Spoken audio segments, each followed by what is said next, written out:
Buenos días, tengan todos. Antes de iniciar, presento algunas indicaciones importantes para el éxito de la actividad. Esta actividad es de carácter oficial, ya que se realiza durante la jornada ordinaria y en aras de la transparencia se grabará y todo el material estará disponible.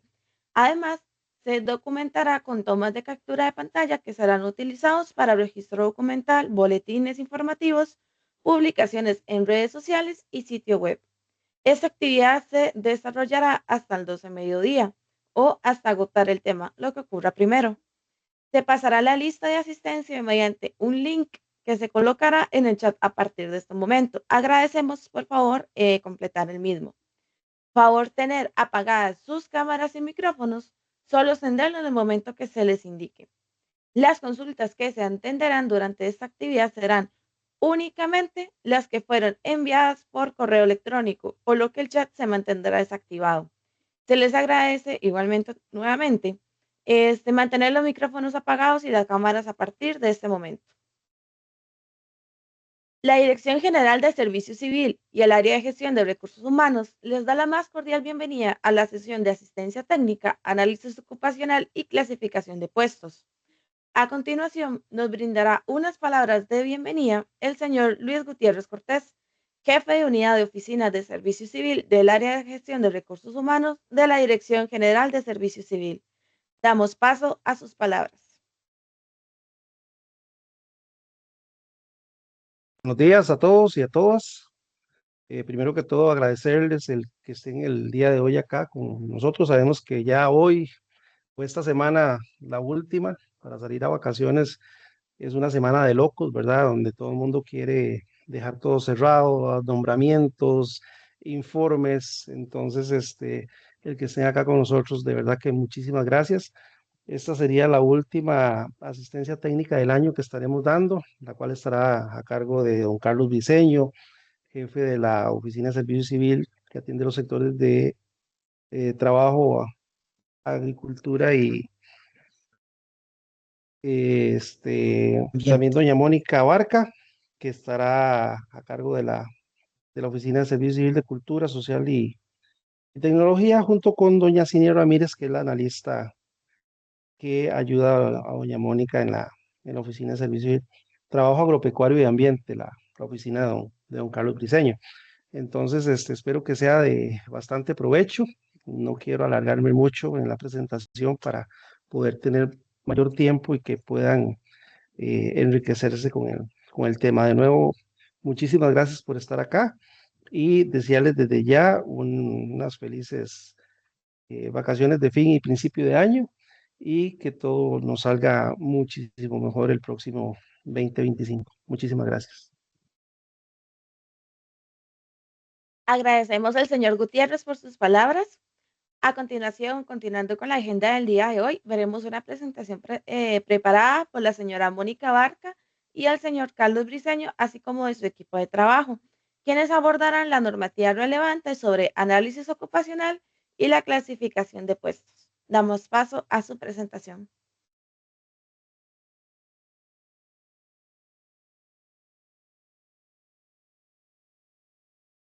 Buenos días, espero que todos se encuentren bien.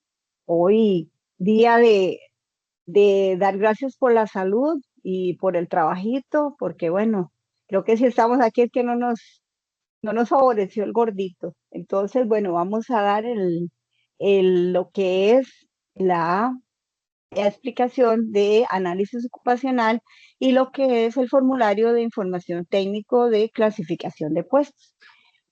Mediante la circular AGRH-SIR-004-2023 del 10 de noviembre del mismo año.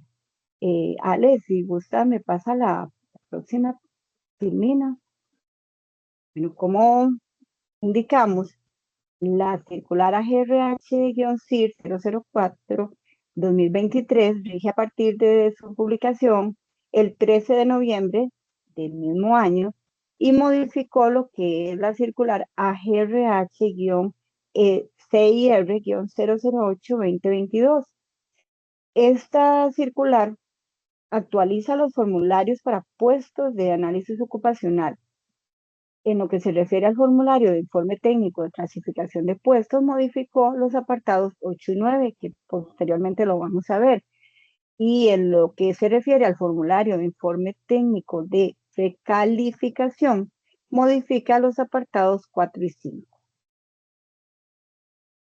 Gracias, Ale. Hacemos la otra.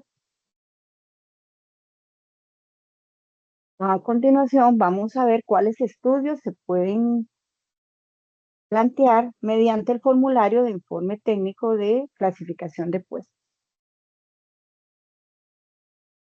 La asignación. La asignación es el acto mediante el cual se ubica un puesto en la clase correspondiente dentro de la estructura ocupacional del régimen de servicio civil. Hay dos condiciones, sea porque estaba excluido de dicho régimen, por ejemplo, antes la estaba asignaba plazas a las instituciones del régimen y se hacía un estudio de esas plazas para asignarles una clasificación tanto del nivel que correspondía como de la especialidad de acuerdo a las tareas a que iba a ser asignadas a ella. Ahora, también, aún perteneciendo al régimen de servicio civil, que por cualquier razón no hubiera estado ubicado dentro de la estructura mencionada. Por ejemplo, los puestos del régimen sin oposición. Un ejemplo que se me viene a la mente es el personal de la presidencia, el que no está directamente subordinado al presidente. Ese régimen sin oposición pertenece al régimen de servicio civil, está incluido dentro del régimen, sin embargo, la nomenclatura y todo es diferente, entonces habría que hacer un informe de asignación para poderlos incluir dentro de ya lo que es la estructura ocupacional de los puestos del régimen. Vamos a ver a continuación lo que es la reasignación. La reasignación es un cambio que opera en la clasificación de un puesto. ¿Qué es lo más importante? La variación sustancial y permanente en las tareas y responsabilidades. Ahí es muy importante un análisis que va bastante sustancioso para que podamos realmente indicar cuál es ese cambio sustancial y permanente en las tareas y que nos dé acá, nos dé lo que es la reasignación. Ale, por favor. Bueno, ¿cómo se presentan las reasignaciones? De forma ascendente, descendente y también de forma horizontal. Actualmente, ¿verdad? Tenemos la directriz de política presupuestaria para el 2025, que fue emitida el 6 de marzo del 2024, que es la 44408-H. Ya tenemos bastantes años en que estas políticas presupuestarias nos indica que no podemos hacer asignaciones ascendentes. También se incluye que los cambios de especialidad, por ejemplo, se implican que el puesto con cierta clasificación está, o con cierta con cierta clasificación tenga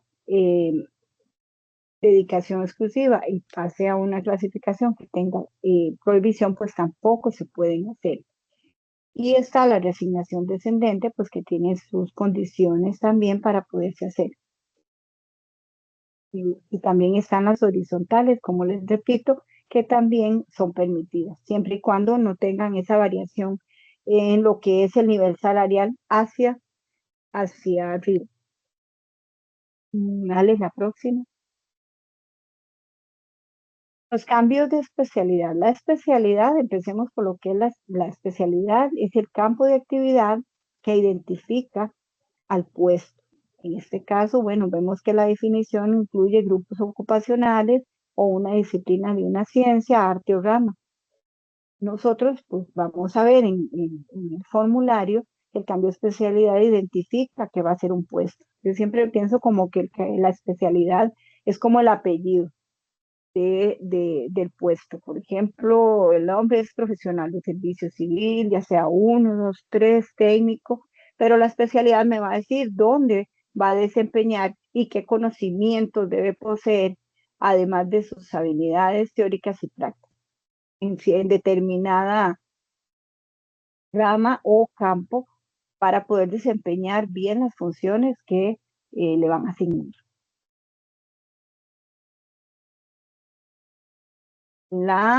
El cambio de especialidad, de acuerdo a la definición anterior, corresponde al cambio en el campo de actividad. Entonces, ¿cuál es la principal justificación? Pues necesidad institucional de poner el puesto en algún otro lado que se requiera.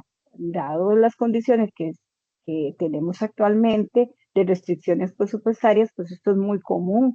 Es lo que se han estado haciendo más, estos estudios de cambio de especialidad, porque debemos cubrir tareas en alguna instancia, en alguna oficina que realmente lo requiere. ¿Cuáles son los tipos de cambio de especialidad que tenemos? El permanente y el temporal. El temporal no aplica para puestos vacantes. El permanente es para puestos vacantes y veremos algunas otras condiciones. El temporal aplica para puestos vacantes por las siguientes condiciones. Cuando el titular del puesto esté gozando de una licencia, un permiso sin goce de salario o un movimiento interino, ya sea ascenso o traslado interino a otra institución o en la misma institución del régimen, ¿verdad? En la misma institución que está. Entonces, cuando queda temporal por esa condición, se le puede cambiar la especialidad para poder utilizarlo en otro lugar que se esté ocupando más en ese momento. Alex, por favor, Alexandra. La recalificación, como indicamos, tiene otro formulario, es muy pequeño y está basado en las condiciones y requisitos que dispone la resolución DG 048-2020. Obedece al cambio de grupo clasificatorio del puesto dentro de una misma clase.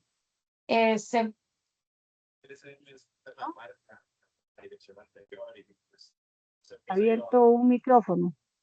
Sí.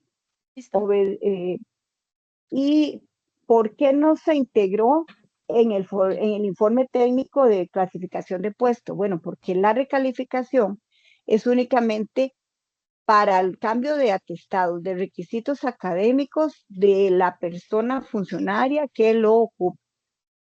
Y si cumple con los requisitos, si exista un presupuesto. Entonces, hablando muy coloquialmente, el estudio de recalificación es nada más si dándole check. Tiene presupuesto, si tiene, está colegiado, si tiene el requisito académico, sí. Y también si requiere, pues, requisito de experiencia. Las más comunes son los de profesional de servicio civil 1, que tiene el grupo A y B, y el de profesional en informática, que tiene los grupos A, B y C. Es muy importante tener en cuenta en el caso de la recalificación y en los profesionales en informática, que tienen varios, o algunas clases que tienen grupos que se permite hacer el estudio sin tener que ir ascendentemente en orden, sino que perfectamente un profesional en informática 1A puede hacerse la recalificación a un profesional en informática grupo C.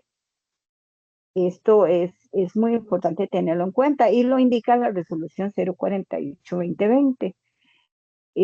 Además, la recalificación lo puede hacer tanto el ocupante del puesto cuando está en propiedad y cuando es ocupado por un interino, es vacante, lo hace la jefatura correspondiente del puesto. Muchas gracias, Ale, la próxima.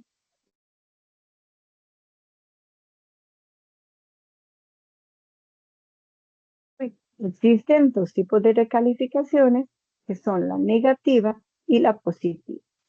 La negativa es para grupos inferiores. Por ejemplo, de un profesional de servicio civil grupo B, hacer una recalificación negativa a un profesional de servicio civil 1, grupo A.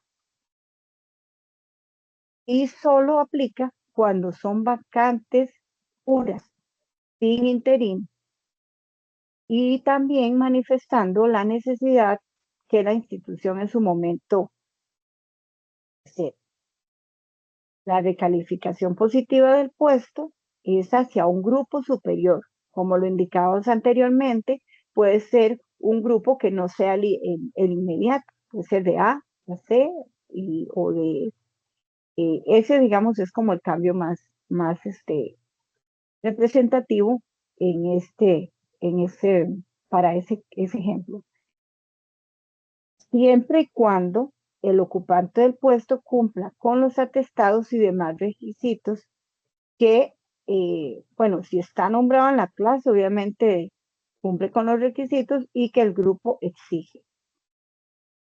Y también puede hacerse una recalificación positiva del puesto cuando el puesto esté vacante. El jerarca institucional o bien el jefe del puesto puede decidir y solicitar la recalificación positiva. Y como volvemos a indicarlo, esto está con base en la resolución de G 048-2020. ¿Vale?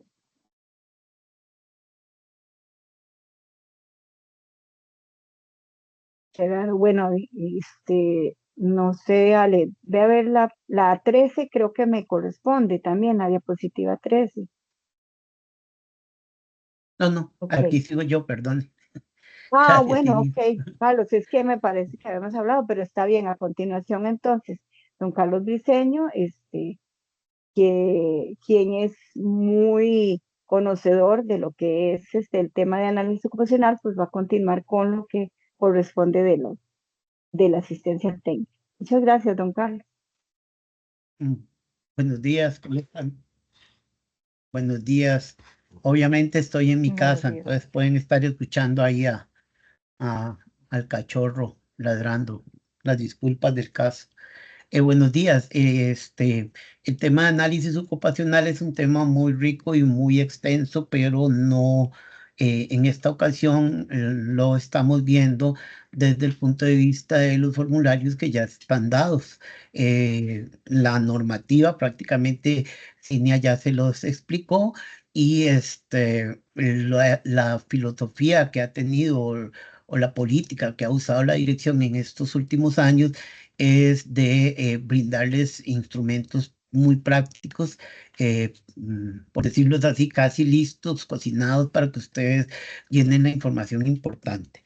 Esto tiene una razón muy obvia, y Cinia lo dijo al inicio, ya tenemos muchos años de que no se hacen reasignaciones ascendentes. Entonces, para ser así específico y puntual, desde el 6 de junio del 2018.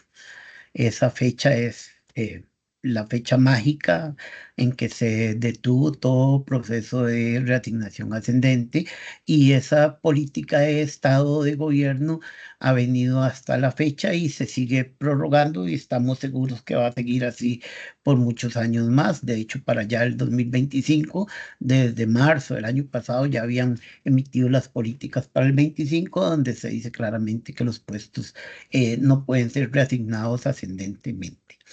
En ese contexto creo que tenemos claridad todos sobre esas políticas. Retomo un poco las ideas de Cinia para reiterar que la recalificación no tiene los mismos aspectos que una reasignación. Las recalificaciones sí se pueden seguir dando en razón de que las clases que tienen grupos es una y la misma. O sea, el profesional 1A y 1B tiene los mismos requisitos, las mismas condiciones y como Cinia también lo dijo, solo cambian en aspectos de requisito académico y en algunos casos de experiencia. Por eso, cuando la persona tiene los requisitos o cumple con la recalificación, la administración está en la obligación de proceder con esa recalificación. Ya el tema presupuestario es un tema que no nos corresponde a nosotros, pero sí debería preverse las administraciones todas, de acuerdo con el análisis que tienen que hacer, de acuerdo con el artículo 109 del reglamento, en el informe anual que tienen que hacer las oficinas de recursos humanos, en ese informe anual debería preverse cuáles o quiénes son los funcionarios que tienen derecho a ser recalificados para que eso sea debidamente presupuestado en el siguiente año o en el que sigue, si fuera el caso. Pero la recalificación es, como decir así, un derecho del puesto porque está en el manual clasificatorio. La reasignación, por otro lado, no, nadie puede ser reasignado en forma ascendente porque eso primero fue por disposición del gobierno y ahora es por ley de la República. En la ley de presupuesto de cada año dice no se pueden reasignar los puestos, salvo que, y hace algunas excepciones, pero son excepciones muy puntuales que la misma Asamblea Legislativa o en algunos casos hemos visto el presidente de la República hace, pero son situaciones así, muy especiales y muy puntuales.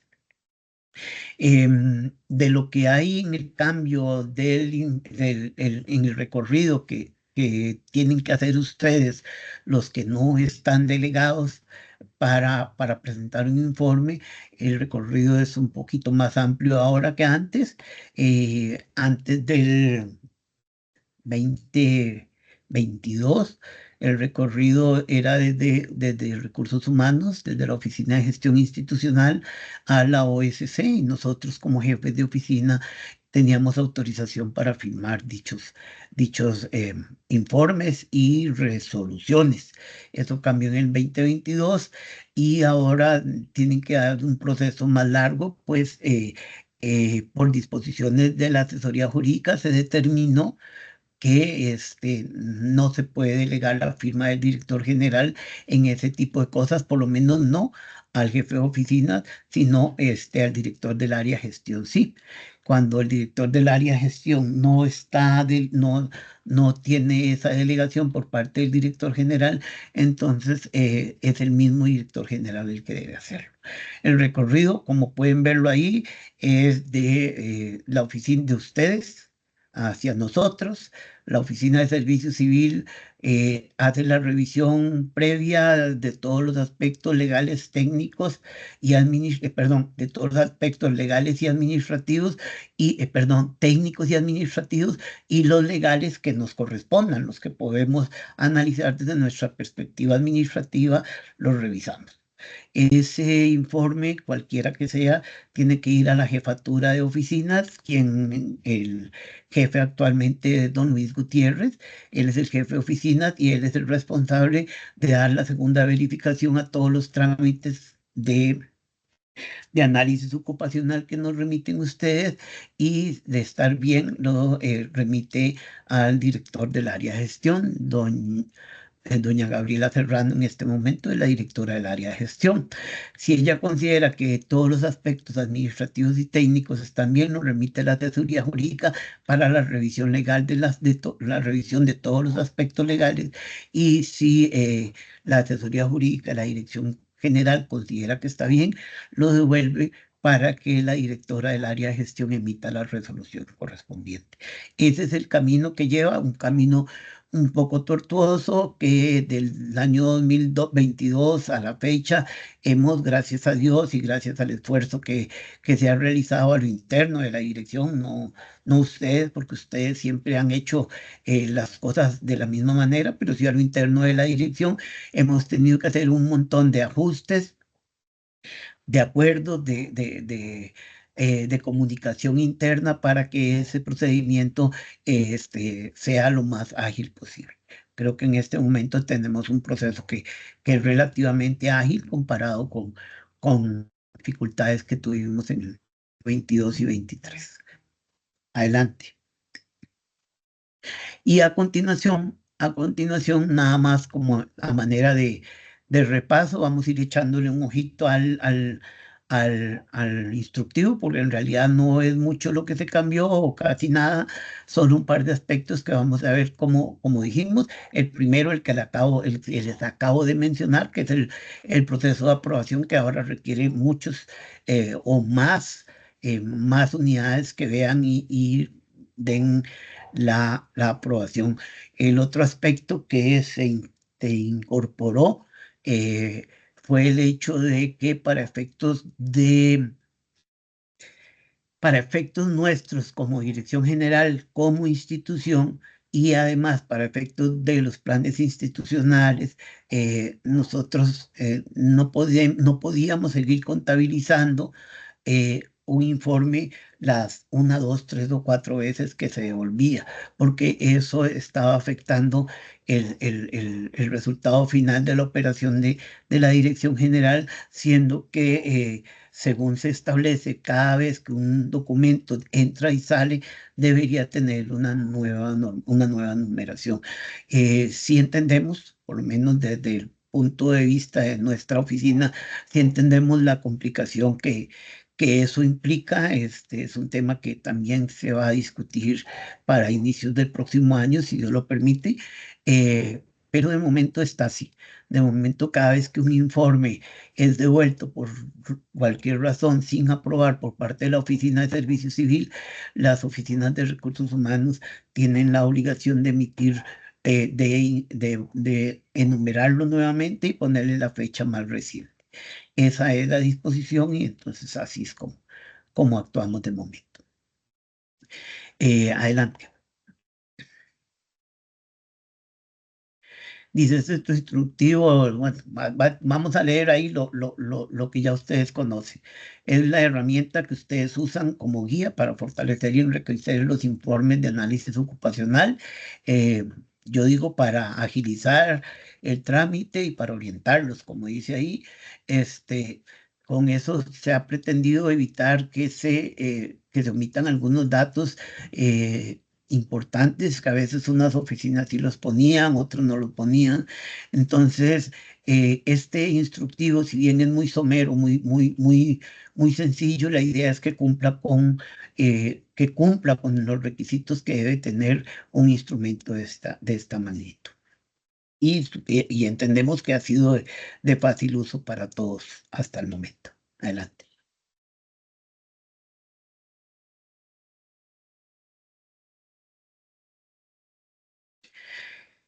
Dice, el formulario denominado Informe Técnico de Clasificación está compuesto por 8 secciones. Cada una tiene campos específicos que se deben completar, y también hay estructuras definidas tanto para las resignaciones como para cambios de especialidad y asignación. Hay instructivos que varían de uno a otro dependiendo de cada tipo de estudio que deban realizar.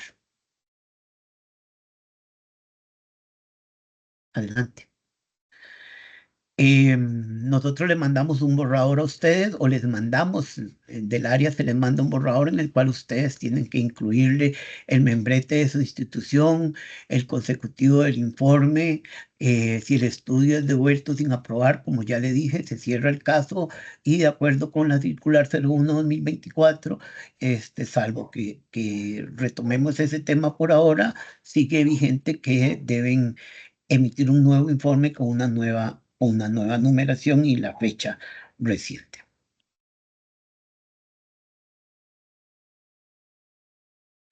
Se debe definir claramente los periodos de provisionalidad.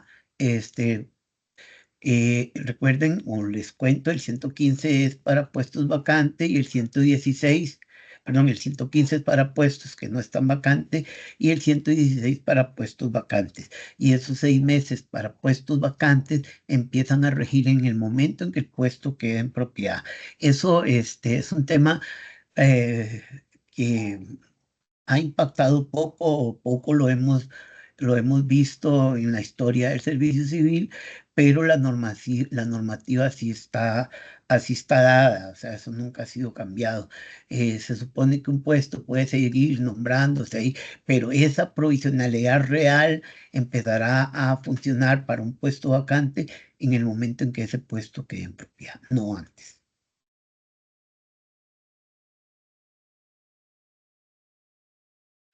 Este que ven aquí, esta figura que ven aquí es todo el proceso, así resumido, desde el estudio que debe ser todo lo previo, todo lo que hacemos los analistas antes de hacer un estudio, cualquiera que sea, antes de llenar este formulario, antes de empezar siquiera, debemos de tener toda la información previa de el estudio que se va a hacer. Como dijimos, estamos claros que no se pueden hacer estudios de reasignación ascendente. Estamos claros que además los estudios de reasignación ascendente requieren de 1 año de consolidación. Estamos claros que además, de acuerdo con el 118, el estudio de reasignación ascendente hace 1 año antes de eso requería de la aprobación del jerarca máximo institucional o el que él haya designado. Por lo tanto, una vez que ustedes tienen toda esa información, tienen que tener claro, empezar por ahí, que si es un estudio que deben cerrar el caso antes de iniciarlo, ¿verdad? Ni siquiera deberían iniciar el caso si como analistas tenemos alguna inquietud al respecto. De ninguna manera, un estudio que sea ascendente debería llegar a la Dirección General de Servicio Civil, porque aunque nosotros lo vamos a rechazar de plano, ya existe una expectativa que nunca debió haber hecho la Oficina de Recursos Humanos ni el jerarca. Entonces, nada más para aclarar ese tipo de cosas que a veces nos confunden. ¿Qué hago? ¿Lo preparo y lo mando y que el Servicio Civil me lo devuelva? No, porque hay una ley que lo prohíbe desde el inicio siquiera de empezar a consolidar. Entonces, si ustedes mandan un estudio de reasignación ascendente, ya de por sí, con solo enviarlo, ya se está dando por sentado que la persona lleva 1 año antes, por lo menos, de estar consolidando funciones. Eso implicaría consecuencias administrativas para la persona que lo hizo, o para el jerarca, o para recursos humanos, para el que lo autorizó, para el que hizo el informe, y también podría ser, no que suceda, pero podría ser porque son fondos públicos del Estado, podría ser que traiga también consecuencias legales. Entonces, ese consejo se lo damos desde el 2018. Por favor, no hagan ninguna reasignación ascendente de ningún tipo, ni siquiera lo inicie.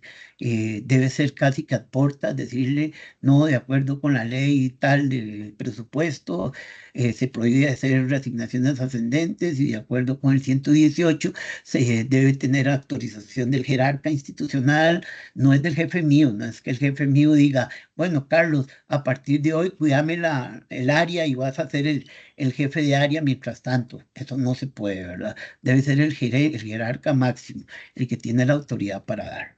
Entonces, ese tipo de cosas sí me gusta resaltarlos una y otra vez para cuidarlos a ustedes y para cuidarnos nosotros, ¿verdad? Porque ya son temas administrativos y legales que sí podrían traernos graves consecuencias si los hacemos. Entonces, todo eso previo está en el primer punto, donde usted como analista, como oficina de recursos humanos, debe tener toda la información previa de lo que se va a hacer. Si lo que pide la administración es un cambio de especialidad, debe quedar muy claro que el puesto debe ser el mismo, que la clasificación debe ser la misma, que si es un profesional 2, debe tener funciones de profesional 2, tareas, resultados esperados, las mismas condiciones para una especialidad, sea que cambie, qué sé yo, de cualquiera, de administración a psicología o lo que sea, porque es una necesidad institucional, pero las condiciones del puesto de trabajo y la clasificación no pueden variar. Solo las funciones las funciones que ameritan conforme a la especialidad del puesto. ¿Está bien? Eso es muy, muy importante cuando se trata de cambios de especialidad. Si son reasignaciones descendentes, también hay que tener muchísimo cuidado. Si son plazas vacantes, la administración, son plazas vacantes sin un interino, no hay ningún problema. La administración puede decidir qué hacer con sus puestos, puede utilizarlos, cambiarlos. Estamos hablando en términos generales, ¿verdad? La administración también tiene limitaciones legales y administrativas que no puede violentar aún en esta materia, ¿verdad? Para dar un ejemplo, no puede decir que un puesto de jefatura lo voy a reasignar a oficinista, por poner un ejemplo así muy extremo, pero para que quede claro el esquema. Los puestos cargos únicos en la organización, esos no se pueden manejar de la misma manera. Esos hay que tener mucho cuidado. Entonces, cuando hablamos de cambios de especialidad, de resignaciones descendentes, ese tipo de puestos son, ese tipo de estudios en general se trata de puestos que pueden tener esa movilidad. No es lo mismo cuando se trata de puestos de jefaturas, de puestos o cargos únicos en la organización. Voy a decir igual, de nuevo, algo extremo, el médico institucional. Ese cargo, usted no puede, ese cargo y ese puesto, usted no puede, aunque sea el jerarca institucional, no puede así de la noche a la mañana transformarlo ni hacerle nada a un puesto de esos, salvo que tenga las autorizaciones de muchos órganos. Entonces, reitero eso, cuando es todo este informe, toda esta normativa que les damos y todo el recorrido que estamos haciendo por el instructivo, se refiere en términos generales a puestos que se pueden modificar sin tener que hacer, sin tener que hacer algo más allá.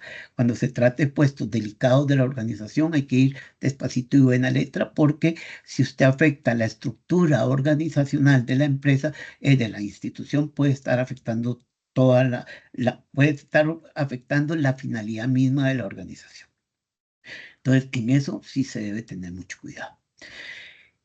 Por eso es que el siguiente punto son los antecedentes y ahí debe venir el recorrido que tiene ese puesto, debería venir el recorrido de ese puesto desde su creación. Desde que fue asignado al régimen de servicio civil, deberíamos, a veces es muy difícil mantener el histórico de los puestos.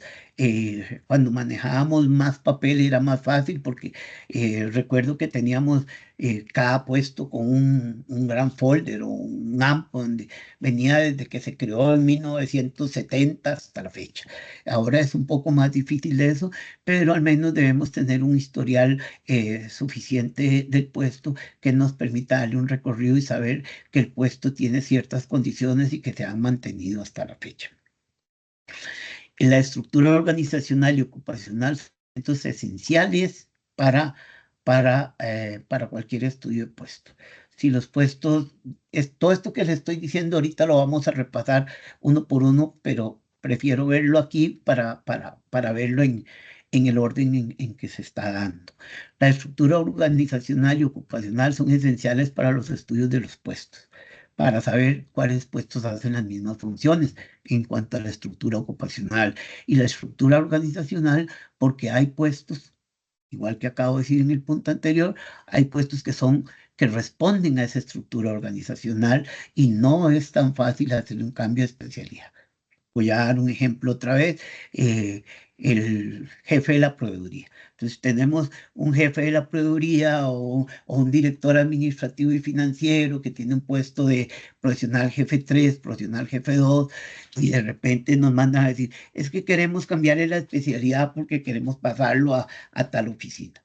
Entonces, este tipo de movimientos es muy difícil que se puedan dar porque son puestos que responden a la estructura organizacional. Entonces, cuando eso se hace, tienen necesariamente que estudiarse, generalmente cuando son puestos o cargos únicos, tienen que estudiarse 2 cargos al mismo tiempo. el que usted está quitando y dónde lo va a poner. Entonces, en este caso uno dice, bueno, lo voy a poner en tal área. ¿Qué pasó con el puesto que había ahí? Es que nunca ha existido. Bueno, entonces, ¿qué va a pasar con el jefe de la proveeduría? Bueno, es que ahorita no necesitamos proveeduría. Bueno, pero entonces, si no necesita proveeduría, entonces usted lo que tiene que hacer es mandarle a decir a mi plan, no voy a necesitar proveeduría, pero sí voy a necesitar un jefe de tal cosa. Entonces, una vez que mi plan le autorice el cambio estructural, usted puede hacer el cambio ocupacional. Eso para dar solo un ejemplo de que los cambios de especialidad también son estudios de análisis ocupacional, también requieren del análisis completo. Y en la descripción de los resultados esperados del puesto y de los factores de clasificación asociados, aquí tenemos que hacer el comparativo y ver el resultado de los estudios que hacemos o del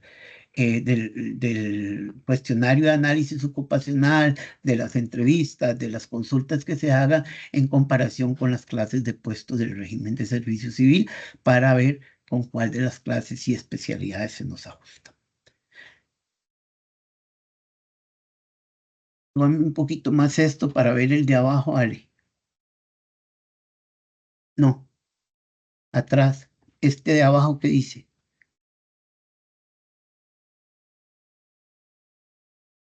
Ya lo tengo aquí, perdón. Bueno, sección análisis. Esta parte, abajo en la sección de análisis, es la parte más compleja y más complicada de un estudio de análisis ocupacional, justamente porque es donde hay que volcar, por así decirlo, todo lo que hemos recopilado hasta el momento, pero ya no es solo ponerlo, sino hacer los análisis comparativos necesarios con la clase anterior, con la especialidad anterior, con la estructura ocupacional actual, con los factores con cada uno de los factores del puesto para poder llegar a una conclusión luego.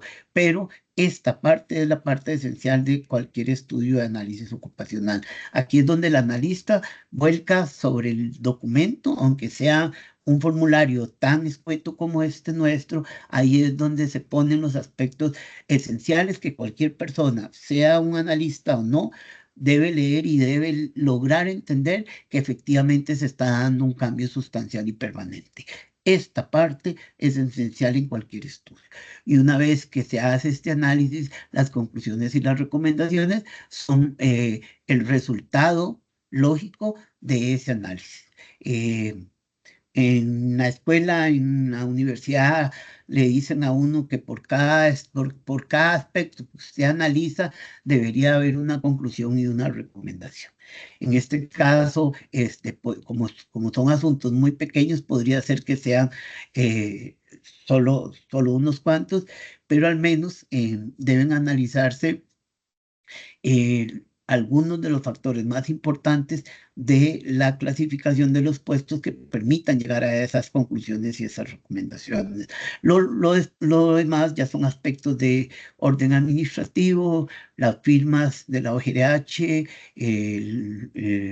cuando es la oficina delegada o cuando el informe se aprueba o se rechaza por parte de la oficina de servicio civil. Adelante.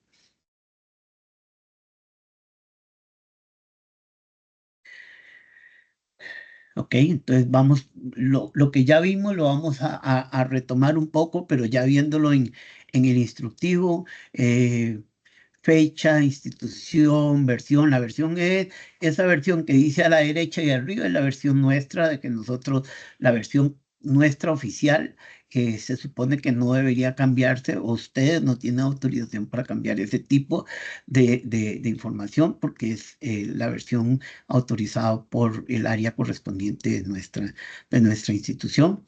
Y el tipo de estudio, nada más que se marque, si es reasignación, cambio de especialidad o asignación.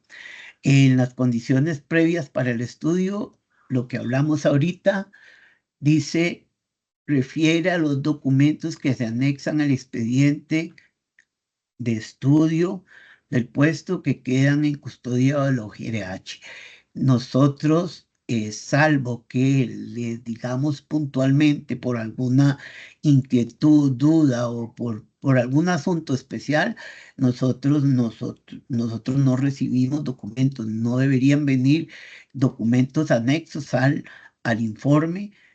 Como le digo, salvo que haya alguna duda o inquietud por parte de nuestra asesoría jurídica, del director, de la oficina, por alguna cuestión especial, pero no es porque haya nada malo ni bueno, es simplemente una cuestión de control de ellos. Entonces dice, por favor, mándenos tal documento. Entonces, nosotros le pedimos puntualmente ese documento para que ustedes nos lo manden, pero específicamente el expediente debe tener toda la información.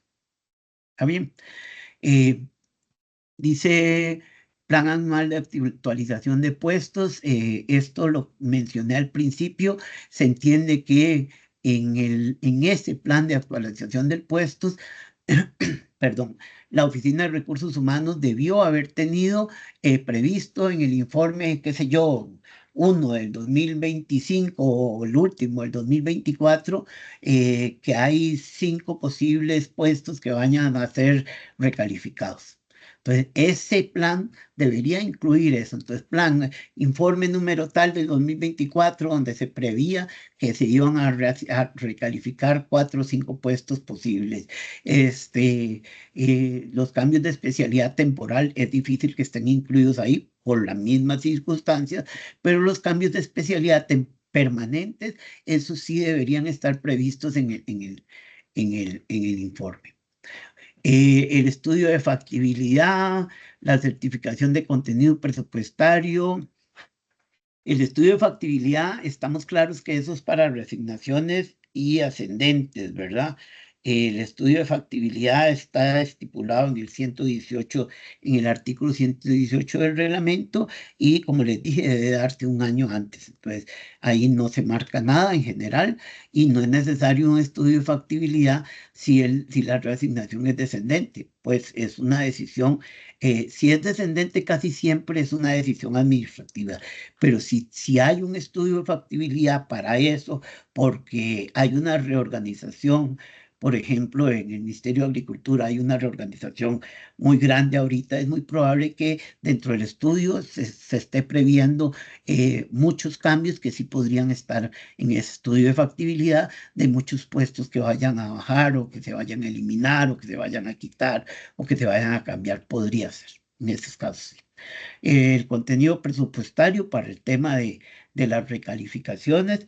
Recordemos que las recalificaciones rigen a partir de que se cumplan todas las condiciones según lo indica Recursos Humanos. Entonces, entre el trámite, entre ese cumplimiento de condiciones a la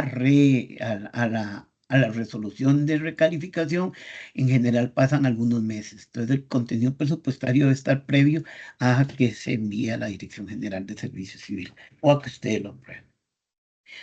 Y siempre la autorización del máximo jerarca cuando procede a consolidar funciones o cuando autoriza, sea que el puesto se reasigne para abajo, se cambie la especialidad. Cualquier movimiento que se haga en un puesto tiene que estar avalado por el jerarca institucional. Siempre. Él es el único que tiene potestad para nombrar y remover, y por lo tanto, si tienen potestad para nombrar y remover, también tiene la potestad para cambiar la clasificación de los puestos. Solo él puede hacerlo. No.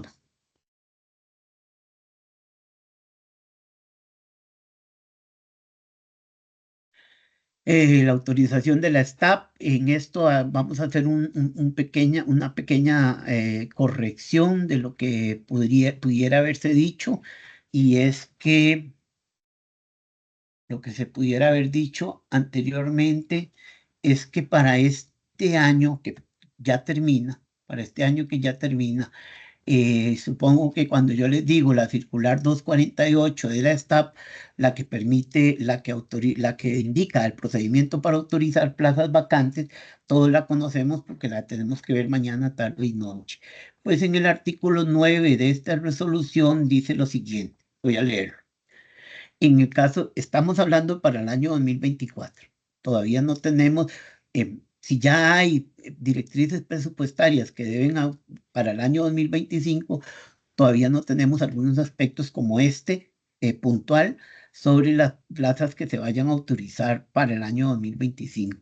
En este momento, antes de leer esto, les aclaro que las políticas presupuestarias ya salieron y dice que para utilizar una plaza a partir del 1 de enero debe tener autorización de la STAP. Por lo tanto, si ustedes nos mandan un nombramiento interino o cualquier movimiento con rige 1 de enero, nosotros de momento no sabemos, no tenemos claridad, no nos ha llegado una directriz que diga que la autorización que se dio en octubre o noviembre del 2024 sirve para el año 2025, eso no lo sabemos. Por lo tanto, de momento no podríamos darles, no tenemos esa información. Eso fue lo que hablamos con el jefe y en eso quedamos por ahora, no sabemos. Entonces, si nos manda un nombramiento que diga 1 de enero, la verdad es que de momento creo que no podríamos aprobarlo porque no sabemos si se puede aprobar o no, porque ese movimiento tendría autorización del año 2024 y sabemos que el presupuesto es para años diferentes. Entonces, estaríamos a la espera de una STAP o de un oficio STAP de esto para las plazas que quedan vacantes a partir del 1 de enero o que estén vacantes al 1 de enero, no lo sabemos. Entonces, volviendo al tema anterior, en el caso de existir playa, el artículo 9, el numeral 9 de la circular 248 dice, en caso de existir plazas cuyo uso fue autorizado previamente durante el año 2024, que es lo que queremos que nos diga para el 25, y que de nuevo quedaron vacantes, el ministerio no debe presentar de nuevo los requisitos de esta circular. Únicamente informar el número de acuerdo donde se dio su aprobación, detallando la fecha y el motivo de la vacante con el fin de que sea incluida en el informe. ¿Ven? Entonces esta circular del 2024 dice muy claramente, previamente durante el año 2024, no sabemos qué va a pasar con las plazas que estén vacantes durante el 2025. No tenemos esa información, no tenemos esa autorización. Lo único que tenemos es lo que dicen las normas presupuestarias, que no se pueden aprobar sin el visto bueno de la STAP.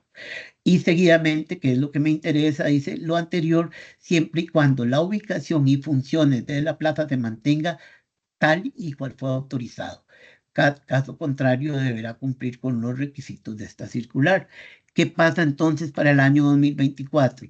Para el año 2024, si usted iba a hacer un cambio de especialidad, primero hacía el cambio de especialidad y después pedía la autorización de la STAP. ¿Por qué? Porque si usted pedía la autorización de la STAP y cambiaba las funciones para hacer un cambio de especialidad, de acuerdo con este numeral 9, estrictamente hablando, tendría que haber solicitado de nuevo la autorización. Estamos claros que el año ya terminó, estamos claros que la STAP en algunos casos sí, en algunos casos no. Yo no voy a entrar a discutir lo que la STAP dice y lo que la STAP hace, pero la norma así está específica y así como se la ley, así debió haber sido aplicada. Un cambio temporal o un cambio permanente, primero había que hacer eso y después, o sea, nosotros no debimos haber exigido la autorización de la STAP para hacer un cambio de especialidad. ¿Estamos? Ok. Autorización de la STAP, eso no. Veremos qué pasa en el 2025. Consolidación de funciones, periodo de consolidación, lo que ya hablamos, formulario estudio de puestos, por supuesto, constancia, revisión del cumplimiento del titular, eso para las recalificaciones, cambio de especialidad, dice oficio de solicitud de cambio de especialidad de la jefatura o director de la estancia donde se encuentra el puesto, autorización de la STAP en el caso del puesto vacante, descripción de nuevo, no, descripción clara de las nuevas tareas relacionadas con la especialidad propuesta. Asignación, autorización de la STAP, por supuesto, descripción clara de las tareas y otros documentos que sean necesarios.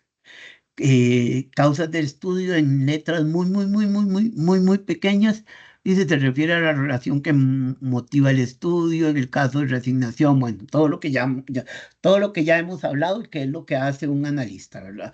Todo el razonamiento técnico de por qué se va a dar ese movimiento. Seguimos.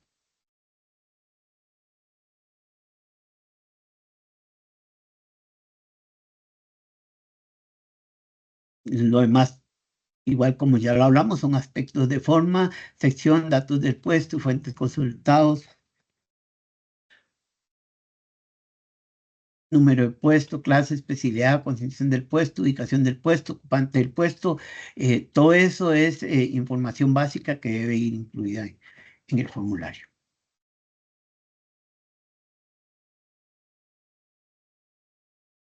Fuentes consultadas, mencione, dice, las principales fuentes consultadas para el desarrollo del estudio, indique brevemente la fecha y el asunto de cada uno, además de los documentos que se anexan al expediente ordenados cronológicamente.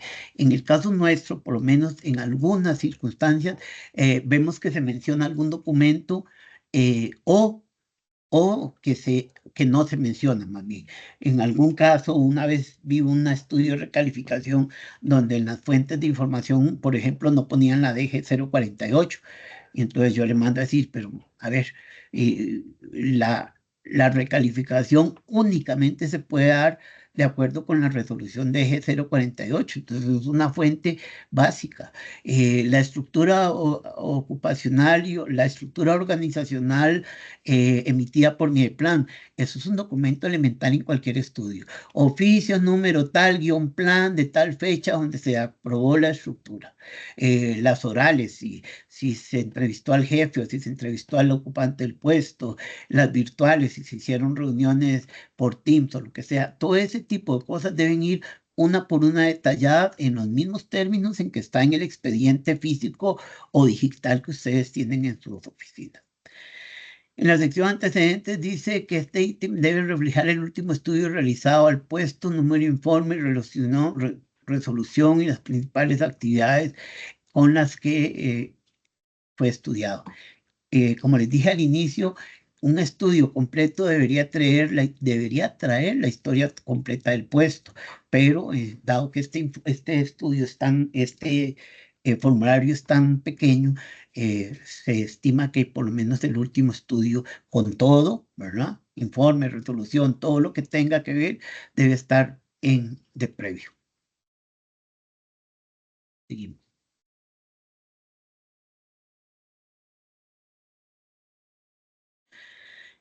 Fuentes consultadas, documentales, documentos consultados, leyes, decretos, resoluciones, oficios, un poco lo que acabamos de hablar. Una reasignación, aunque sea descendente, debe tener como fuente de información el artículo 110 y 111, 118, 116, 115 del reglamento del Estatuto de Servicio Civil, el artículo 3 de definiciones del reglamento, el oficio STAP, el oficio de Mideplan de autorización. Todas esas son fuentes consultadas básicas para cualquier analista ocupacional. Las orales siempre van a ser entrevistas, ya sea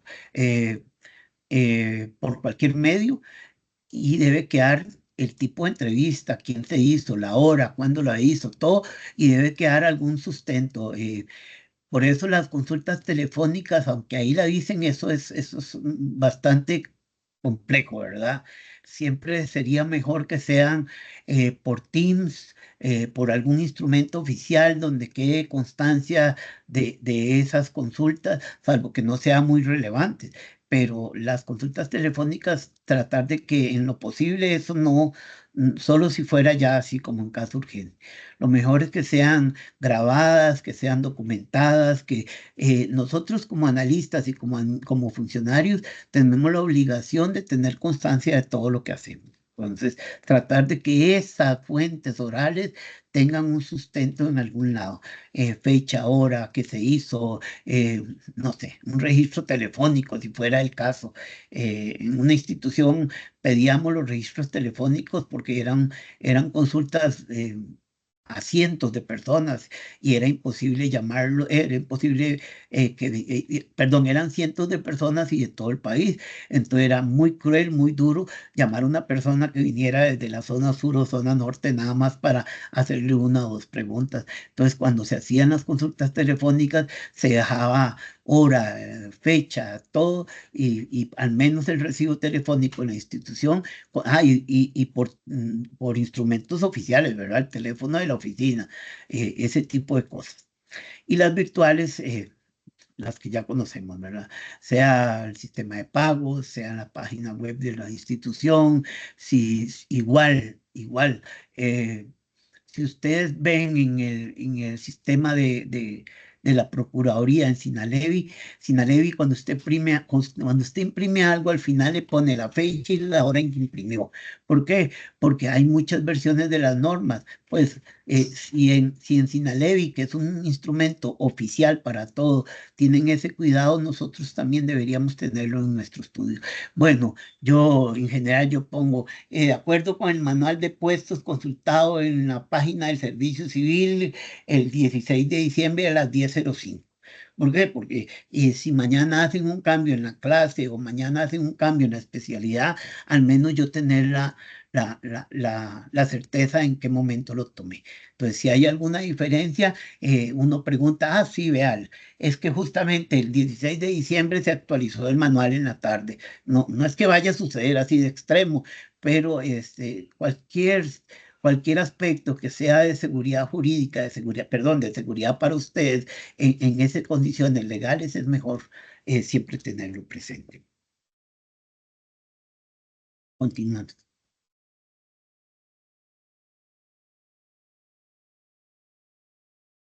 Dice la estructura organizacional, formalmente avalada por la instancia competente, estructura formalmente avalada por la instancia competente.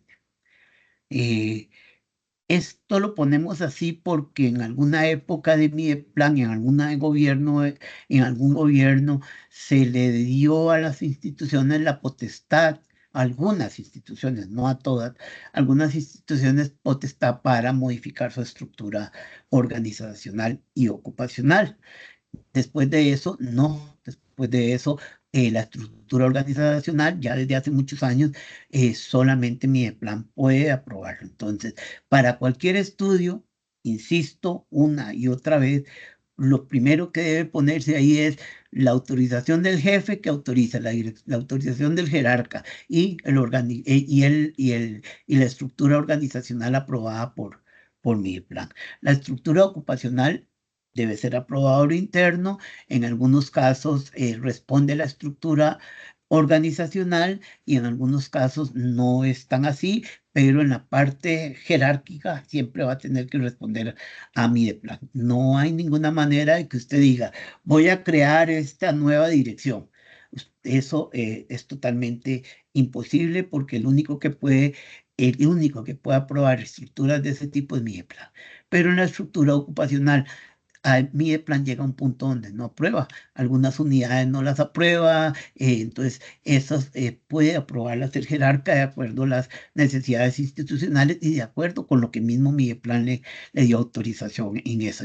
Entonces ahí dice, se autoriza para que las unidades organizativas tales puedan ser. Eso pasa en algunas unidades como en financiero, cuando la institución es pequeña, que financiero no es una dirección o una gerencia, sino que es un departamento pequeño, entonces las oficinas de contabilidad y de, no sé, permite Mideplan que sea el jerarca quien lo haga, pero de nuevo, el jerarca. La estructura ocupacional no puede de ninguna manera ser aprobada por un jefe o director de programa, ni nada que se le parezca, sea una institución pequeña o grande, sea una institución de cualquier tipo. La estructura solo puede ser aprobada por el jerarca o el jefe autorizado. En el caso de las adscritas, algunas adscritas que tienen una ley propia, pues ahí la ley dice cómo se organiza. Pero si es un ministerio debidamente, entonces debe ser el ministro o el jerarca o el que él designe el que puede decir, bueno, créese la unidad tal y o modifíquese tal unidad si es que esa unidad no afecta la estructura organizacional aprobada por mí. La estructura ocupacional, dice señalando en el puesto de estudio se recomienda que debe señalarse según el nivel ocupacional del puesto de estudio. Bueno, no entiendo muy bien eso, pero vamos en este sentido. Si los puestos son operativos o profesionales, no hay ningún problema, es lo que les acabo de decir. Usted puede tener 1 o 10 choferes, eso depende de la institución, eso no hay ningún problema. Y puede tener 1, 4, 5, 6 profesionales, depende del tamaño de la organización de la oficina. El Ministerio de Educación Pública tiene su oficina de recursos humanos, es como 2 veces toda la estructura o toda la plantilla de la Dirección General de Servicio Civil. Pero cuando entramos a puestos de jefaturas o gerenciales, es lo que vengo diciendo desde el principio, ahí sí tienen que ir con calma y buena letra. ¿Por qué? Porque si esos puestos de jefaturas están en la estructura organizacional, no se pueden travesear, o no se pueden travesear así nomás, sino que ya ahí se requiere de espacio y buena letra, y no es nada más que alguien mande una nota, sino todo lo que ya acabo de mencionarles en los aspectos anteriores. Por ejemplo, voy a dar un ejemplo. El director administrativo financiero de la institución es profesional jefe 2. Y yo tengo una clase de profesional jefe 3 de otra organización, dentro de mi organización, que se derogó, se quitó la institución, y entonces la vacante me queda. Entonces digo, bueno, voy a cambiarle la especialidad a y haciendo el profesional jefe 2 a profesional jefe 3. Ese tipo de cosas hay que ir despacio y con buena letra, porque debe analizarse la estructura ocupacional interna de todos los puestos de la misma categoría de sus homólogos, porque si todos los gerentes o todos los directores son profesional jefe 2, no hay ninguna posibilidad de que usted a ese único jefe dentro de una estructura le dé un profesional jefe 3. No sé si me estoy explicando, pero lo importante es que cuando vayan a puestos de este nivel, muchísimo cuidado, hagan las consultas que sean del caso. Como siempre, nosotros estamos para servirles en lo que necesiten, y no se aventuren a hacer cambios clasificatorios de puestos dentro de los puestos que respondan a la estructura organizacional. Adelante.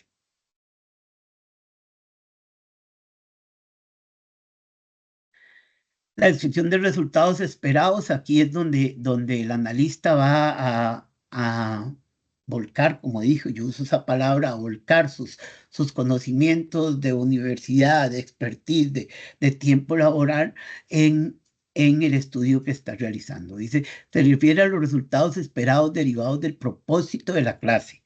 Estos deben describir en forma puntual y concisa, evidenciando el nivel de responsabilidad, de independencia que se requiere para obtenerlos. Se deberán citar un máximo de 7 resultados esperados, tanto para el estudio de la asignación o cambio de especialidad. Señalar el orden de prioridad de los resultados más relevantes. Se cambia el enfoque de tareas a resultados esperados.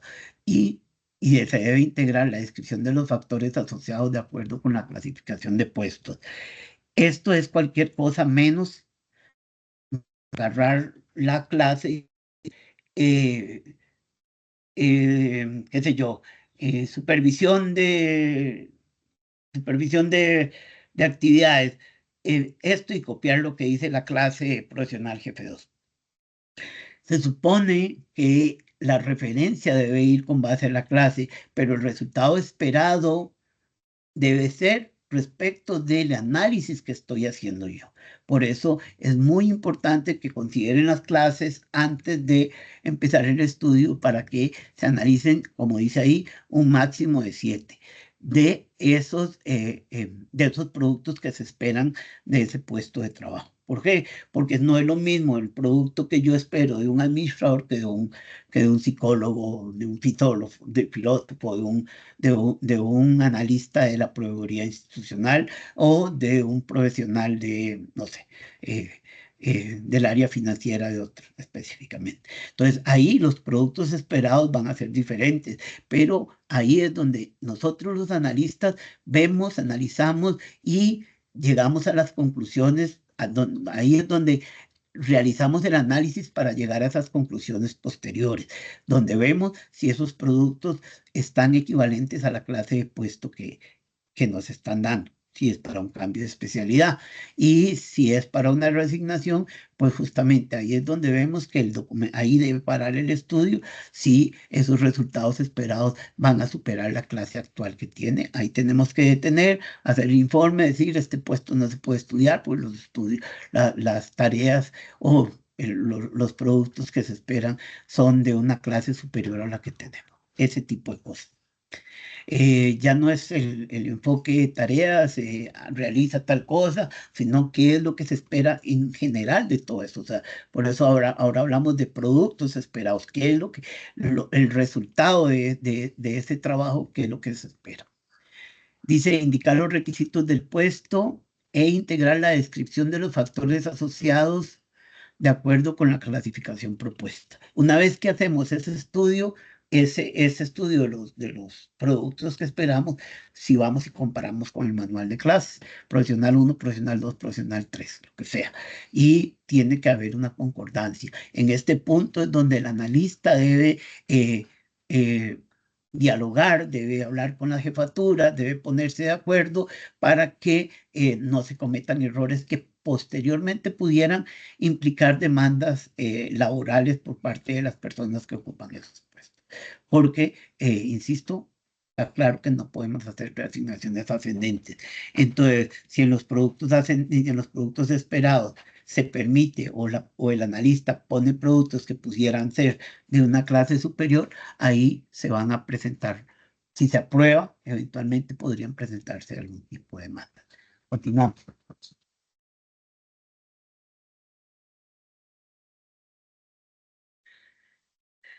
El análisis, como ya les dije, en el caso de la reasignación, el análisis consiste en el razonamiento que efectúa el analista al comparar la información que tiene con la información que está recibiendo tanto del instructivo como de las entrevistas que él realiza o el estudio mismo, la información que usted busca. En el caso de una asignación, respecto a lo que nos manda MIDEPLAN y lo que se aprobó tanto en la Asamblea Legislativa. Entonces, en estudios de asignación es un tema que hemos discutido varias veces, pero en síntesis podemos hablar de que debería haber un acuerdo entre lo que pidió entre lo que pidió el ministerio, la institución, con lo que se le aprobó. Entonces, si lo que la institución necesitaba era un profesional, sería muy raro que a la hora de hacer la asignación se asigne un puesto de jefatura. Entonces, en eso debe haber una concordancia entre la solicitud que hizo la institución y lo que se le está aprobando. De momento vamos a dejarlo hasta ahí nada más para el tema de las asignaciones. Debería existir una concordancia entre ambos. Dice, cuando el cambio de especialidad permanente no ocasione perjuicio al ocupante del puesto, el ocupante del puesto conserva el derecho a la carrera administrativa y el derecho a mantenerse en el puesto, aunque su formación académica no se considere dentro de las atinencias. Usted lo que no puede hacer, ya eso lo discutimos en la última reunión de jefes y creo que sí tuvimos coincidencia, lo que usted no debe hacer, lo que no podemos hacer, porque la Sala Constitucional ya lo ha dicho en reiteradas sentencias desde el año 98, es que el estudio de puestos no es un instrumento para despedir personas. Desde ningún punto de vista, un estudio de cambio de especialidad puede ser un instrumento para despedir a una persona. Y en votos del 2014 y 15, cuando usted hace un estudio de eso, si hay un interino, tiene que notificarle al interino. Y él tiene derecho a defenderse. Entonces, si usted dice, voy a cambiar de recursos humanos a psicología y el interino no tiene un título de psicología, está claro, evidente que hay una intención de la administración directa para despedir a ese interino. Si la institución necesitaba un psicólogo, tenía que haber hecho ese cambio cuando la plaza estaba vacante. Cuando la plaza estaba vacante, que no causara perjuicio. Si usted lo hace cuando hay un interino, está claro que hay un evidente daño patrimonial a la persona, porque entonces está utilizando una herramienta que no está creada para eso. Entonces, si cambia la especialidad y la persona es propietaria, los casos que se dieron en 2014 de recursos humanos, de ingeniería industrial, de derecho, que antes eran atinentes a recursos humanos, perdón, todas estas personas, o a muchos de esos se les cambió la especialidad se les cambió la especialidad al puesto, pero ellos siguieron teniendo derechos a tener carrera administrativa dentro de la especialidad, aunque su título no fuera atinente. Entonces, se cambió la especialidad o los puestos se llaman ahora profesionales de recursos humanos y la persona la venía ejerciendo con un título de psicología desde antes de ese cambio y la persona va a seguir en esa especialidad aunque no tenga los requisitos, pero tiene derechos adquiridos. Eso casi ya no se da porque lo que ha hecho el servicio civil es cambiarle la especialidad más bien al puesto que tiene la persona. Entonces, si la persona es ingeniería industrial, lo que se ha buscado es que la persona se ubique ya dentro de funciones de ingeniería industrial y cambiarle la especialidad al puesto. Igual para los psicólogos y a los abogados, para dar 3 ejemplos, y que empiecen a ejercer la tarea o que empiecen a ejercer las funciones que corresponden con su formación académica, pero siguen existiendo casos y ellos siguen teniendo derecho a eso. Adelante.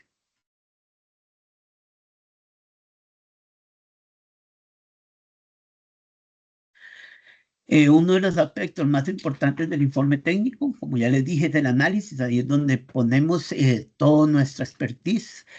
Consiste en hacer una integración ordenada y deliberada de la información obtenida luego de las consultas de las fuentes y el proceso de dicha información.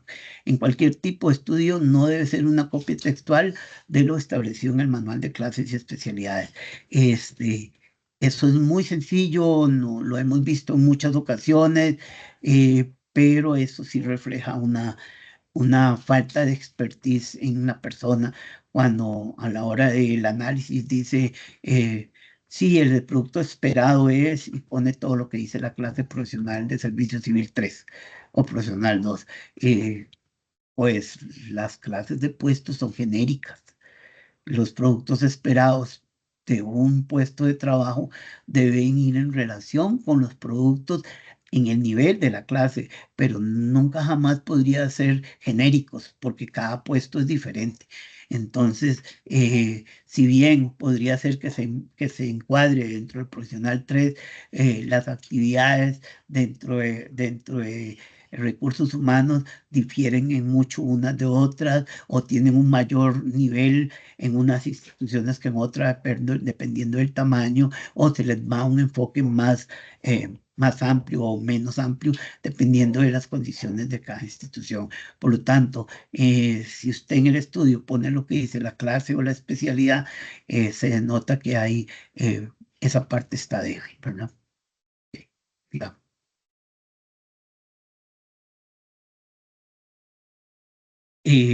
Los factores que deben considerarse, el propósito de la clase, como siempre, el propósito que antes llamamos el objetivo, es el qué hace, la razón de ser de ese puesto de trabajo y el propósito de la creación dentro de ese puesto, dentro de la organización, para lograr objetivos específicos que al final, como siempre o como en todo caso, los puestos nuestros de funcionarios tienen el objetivo de generar valor público. Entonces, este propósito de la clase es el que debemos tener en mente antes de iniciar un estudio de eso. Adelante.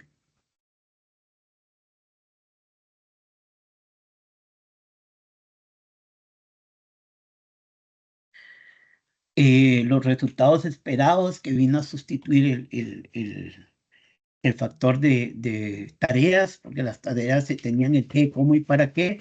Ahora estamos hablando de todo un producto que se espera por cada una de las actividades que realiza. Entonces, son los principales productos que un profesional debe dar. Entonces, ya no es hacer informes, sino todo lo que eso implica, el producto de ese informe, para qué va a servir, cómo va a servir, qué espera la organización o qué necesita de ese producto que espera de un profesional.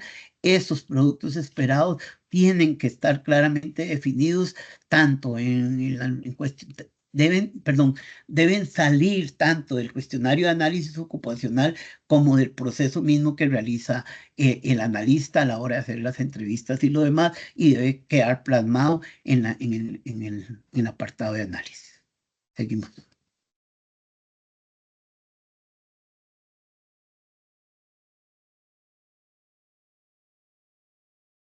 Otros factores a considerar: responsabilidad, impacto de la gestión, relaciones de trabajo. Este tipo de comparativos sí es importante hacerlo y sí tiene que hacerse con base en el manual de cargos. ¿Por qué? Porque ahí podemos ver, pueden haber diferencias, pero es indispensable que las relaciones de trabajo se corrijan, se arreglen, se modifiquen, se ajusten en ese punto del estudio para que, como dije al principio, no se vayan a generar derechos que no, o mm, no hablemos de derechos, no se generen perjuicios para la persona. ¿Por qué? Porque si las relaciones de trabajo tiene mucho más impacto que solo las de su clase profesional, tal vez el puesto está mal clasificado. Entonces, en este punto es responsabilidad del analista hacer las correcciones del caso, hacer el comunicado a quien tenga que hacerlo para que esas relaciones de trabajo se ajusten como deben ser. No puede ser que si uno teníamos casos de choferes en aquel tiempo, hace mucho, es que uno le decía, bueno, hágame este oficio. Y el chofer, como era muy bueno y tenía haciendo el oficio, y "Ve, te equivocaste aquí, sacaste". Entonces, le pedíamos responsabilidades, gestión que tenga que ver con otros puestos de trabajo. Lo mismo para las relaciones de trabajo. Si el chofer no tiene por qué tener relaciones con los jerarcas institucionales, yo no le voy a decir, vaya ya y toque la el viceministro que le dé tal cosa, no. Ese tipo de cosas deben quedar claramente definidas. Adelante.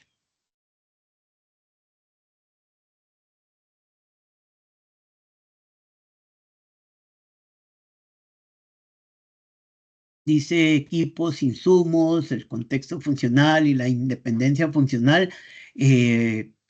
Igual, los activos e insumos deben ir relacionados tanto al nivel del puesto como al nivel como a la clasificación del puesto. Pues, obviamente que uno de los puestos más sensibles en la organización es el de chofer de carro, el chofer de vehículos, sea liviano o cualquier otro tipo, porque es el responsable de un aparato que vale muchos millones. Pero eso es una caso excepcional, pero otros tienen insumos o equipos más importantes, los agentes de seguridad. Entonces, ese tipo de cosas son muy esenciales, son esenciales para la descripción del puesto. ¿Por qué? Porque si yo no logro definir bien eso y la persona no tiene los requisitos, no tiene las condiciones, no puede ubicarse en ese puesto. Entonces, no podemos tener un agente de seguridad que pasados los 6 meses no tenga el permiso para portar armas. Entonces tenemos que cesarlo de acuerdo con el manual de clases, para dar un ejemplo. Y la independencia funcional depende también del nivel. Dice, valora la independencia en cuanto a la toma de decisiones del ocupante del puesto, puede realizar para organizar y ejecutar el trabajo, así como los métodos y procedimientos por seguir, o bien si estos pueden o deben desarrollar para llevar a cabo su quehacer.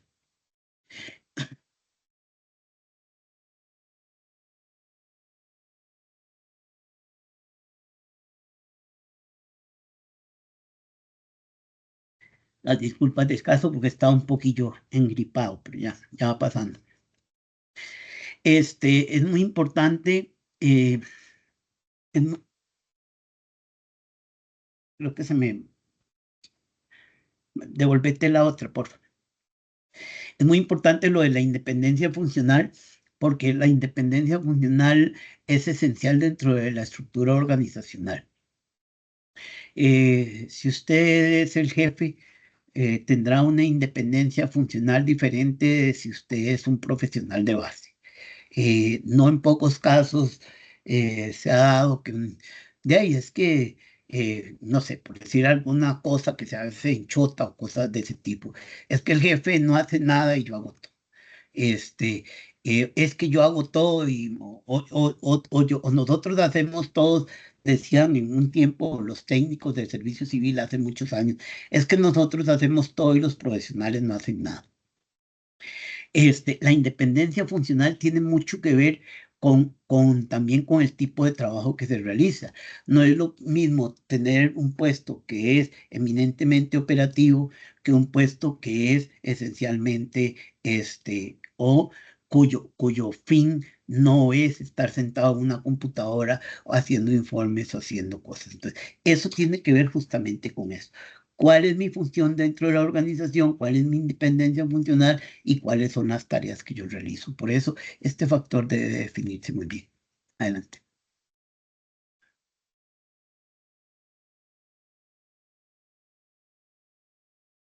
Supervisión ejercida y las condiciones de trabajo, exactamente lo mismo. Debe quedar muy claro quién es el jefe, quién manda. Estos aspectos de supervisión ejercida hemos tenido mucho tema este año y todavía lo estamos analizando, todavía se está analizando por parte de nuestros jerarcas, porque la supervisión ejercida es esencial para saber si un puesto es una jefatura o no, de acuerdo con el nuevo modelo de evaluación del desempeño de mi plan, por ejemplo.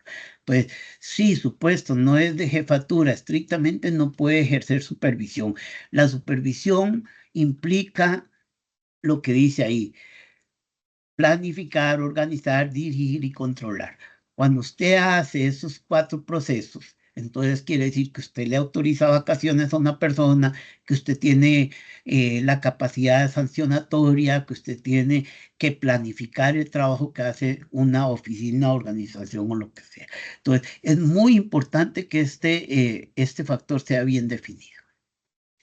Y las condiciones de trabajo son las características externas del entorno. Si, si tiene que, eh, si tiene que estar dentro de una oficina, dentro de un lugar cerrado, si sus condiciones de trabajo son a lo interno o a lo externo de la organización. Adelante.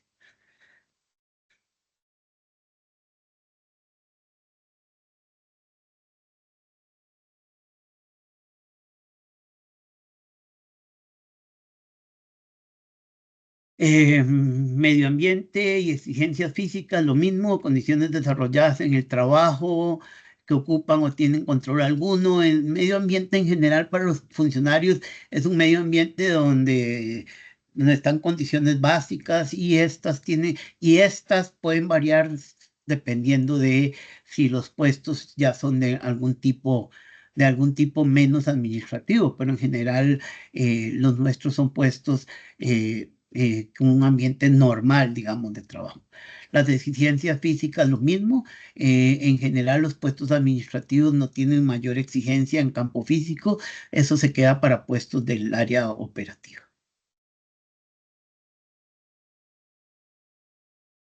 Adelante.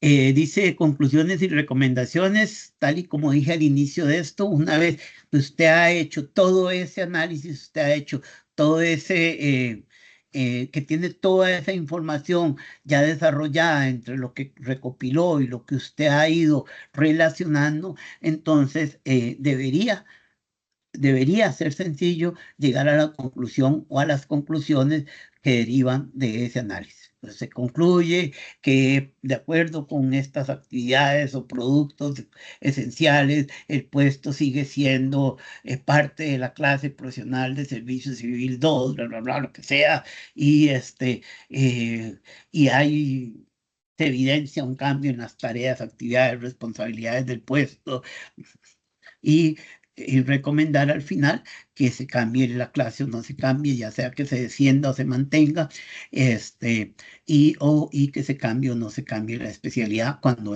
son los estudios que básicamente nos corresponden. Resolución de tipo, estudio de los puestos, del número de puesto, ocupado vacante, especialidad. Entonces aquí en este cuadrito, en la tabla 1, lo que hay y lo que se está proponiendo. Y siguientemente, en el siguiente punto de sujetar el cambio clasificatorio, sea el 115 o el 116, dependiendo si la plaza está vacante o no. Y en el caso de que la recomendación sea cambio de especialidad o una resignación temporal, esta última amparada al 112 del reglamento del Estatuto de Servicio Civil. Muy importante recordar que los cambios de especialidades temporales responden a las fechas de finalización. La de inicio podría que no, porque se nos pasa, pero la finalización responde a las condiciones del titular del puesto, ¿verdad? Porque si es un cambio temporal es porque está suspendido, está trasladado temporalmente, ascendido, y el vencimiento de esto es justamente el vencimiento del movimiento que le hicieron al titular del puesto. Adelante.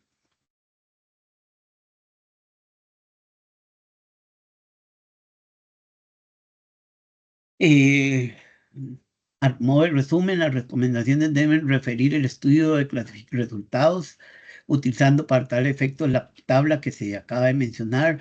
Las conclusiones deben ser puntuales sobre los aspectos claves, ya dijimos. Los aspectos claves son a ese máximo de 7 que se analizaron.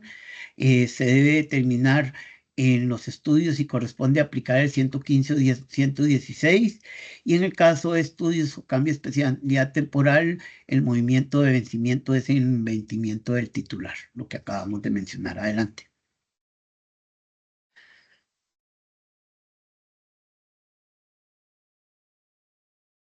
Y los demás aspectos que ya habíamos visto, aspectos administrativos, avales, firmas del jefe, firma del analista, del jefe de análisis ocupacional cuando existe. A veces la oficina es tan pequeñita que uno es el que hace todo y firma todo, ¿verdad? Entonces ahí pone una sola firma. Analista, jefe y jefe del jefe. Todo lo hace uno. Conozco 1 o 2 casos de jefes que son así. Del jefe delegado, cuando es del caso. Adelante.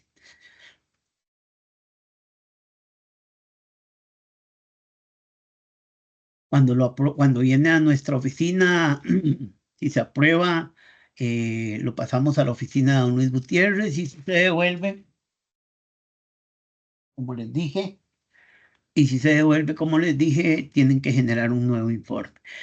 Aunque sea un nuevo informe, el expediente debería ser uno mismo, ¿verdad? Y no cambiar. Adelante.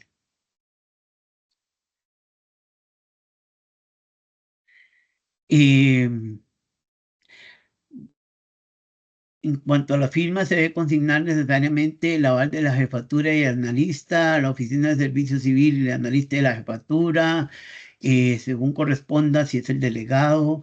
Si hay devoluciones de informe, se hace la comunicación mediante oficio y se debe señalar las justificaciones correspondientes. Eso lo hace la oficina de servicio civil. En caso que se envíe un informe nuevo, debe venir con un nuevo consecutivo y fecha actualizada de acuerdo con la circular. En el caso de que se envíe un nuevo informe, no se debe enviar un nuevo informe. Es importante reiterar lo indicado con respecto al aval de los estudios de análisis ocupacional para los puestos ubicados en las OIGRH y los puestos de jefatura. Un día estos me preguntaron que si un cambio de especialidad de una jefatura tiene que ir a la oficina de servicio civil, y mi respuesta fue lo obvio. La resolución de delegación claramente dice que los estudios de análisis ocupacional tanto de recursos humanos como de la jefatura las ve la Oficina de Servicio Civil, y el cambio de especialidad es un estudio de análisis ocupacional. Esa pregunta está por demás, ¿verdad? Cualquier estudio que usted le haga a un puesto de jefatura tiene que ir a la Oficina de Servicio Civil. Cualquier estudio. Y lo mismo para los de recursos humanos. Adelante.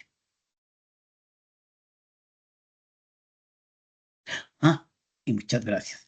En mi caso, les agradecemos. Me disculpo porque además tengo que retirarme ya porque tengo una cita médica, justamente por lo enfermito que estoy. Les agradezco mucho la atención que nos han prestado y los dejo tanto con doña Mónica como con Ale. Feliz día para todos. Muchas gracias. Gracias. Muchísimas gracias a don Carlos. A continuación vamos a dar respuesta a las consultas enviadas por correo electrónico, como tal se les había solicitado previamente. Bueno, voy a proceder a leer la primera pregunta, que lo que indica es que para los casos en los que ocurre un cambio de especialidad o su especialidad de temporal a permanente, cuando se mantienen las condiciones que dieron origen al cambio, se debe realizar un nuevo informe o es suficiente con una nueva resolución en la que se incluyan los nuevos elementos, oficio de reubicación permanente y aval para el cambio permanente. En caso de que se vuelva a confeccionar el informe, se indicaría prácticamente lo mismo que el informe que dio origen al cambio.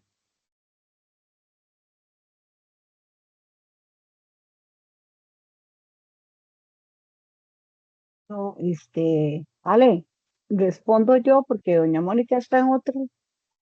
Ok, vean, de acuerdo a las instrucciones que se han emitido a las OSC por parte de la unidad, si el cambio de especialidad es temporal, ¿verdad, Ale? Lo que está refiriendo a la pregunta. Ajá, Liana, la pregunta lo que dice Ajá. es que, digamos, si es de temporal a permanente, si se tiene que hacer un nuevo informe o si es suficiente con el oficio de reubicación y si el aval del cambio. Vea, si, por ejemplo, en un caso específico de que el cambio de especialidad temporal obedeció a que una persona estaba ascendida interinamente y bueno, consolida, hablemoslo en términos de analistas, porque de todos manejamos los mismos términos, ¿verdad? Que consolida funciones en el otro puesto y entonces cambia el estatus del puesto de en sustitución del titular por estar vacante, debe presentarse otro informe debido a que cambian las condiciones, ¿verdad? Ya entonces tendríamos que analizar que, que debe estar ya la solicitud, el formulario debe indicar que ya el cambio va a ser permanente, ya no estamos hablando de un cambio temporal.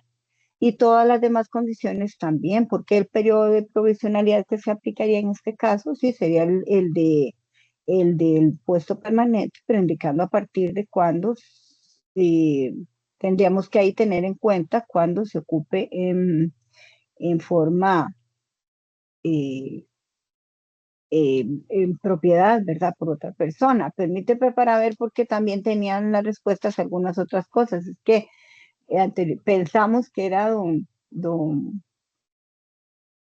Carlos que iba a contestar esas preguntas, pero déjenme para buscar las respuestas porque hay otros aspectos que hay que tomar en cuenta. Déjenme para buscarlas bien.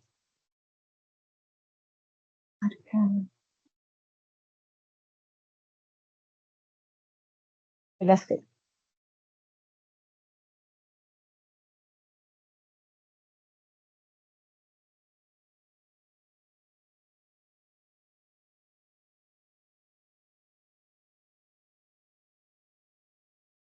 Bueno, además, recordemos que el cambio de especialidad temporal viene con fecha de rige y vencimiento, y que el cambio de especialidad temporal por el movimiento del titular, por ejemplo, en un ascenso o en un traslado interino, pues tiene que estarse actualizando previo al inicio de la prórroga del movimiento. En cambio, en el cambio de especialidad permanente, entonces se tendría que poner solo la fecha de rige, o sea, la fecha de inicio del cambio, porque ya no vamos a tener un vencimiento.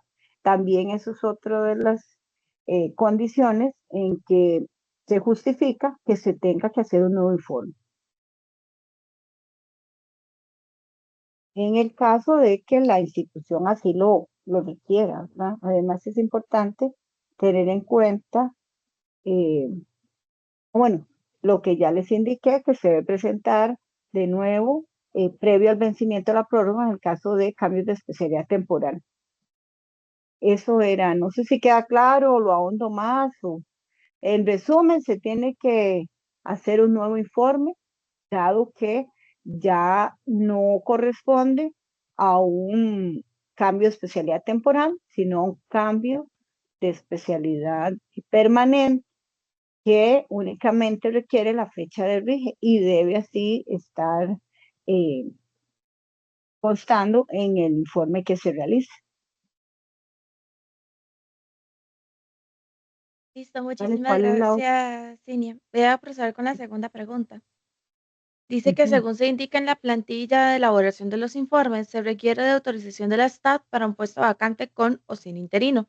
Sin embargo, según establece el numeral 1 del oficio MH STAP OF CIR 0248 del 2024, se entiende como vacante todo puesto en el que no exista persona ejerciendo las funciones y responsabilidades, sea de forma interina o en propiedad. Si nos apegamos a lo que dice la STAP, no se debe solicitar autorización cuando un puesto vacante está ocupado por un interino.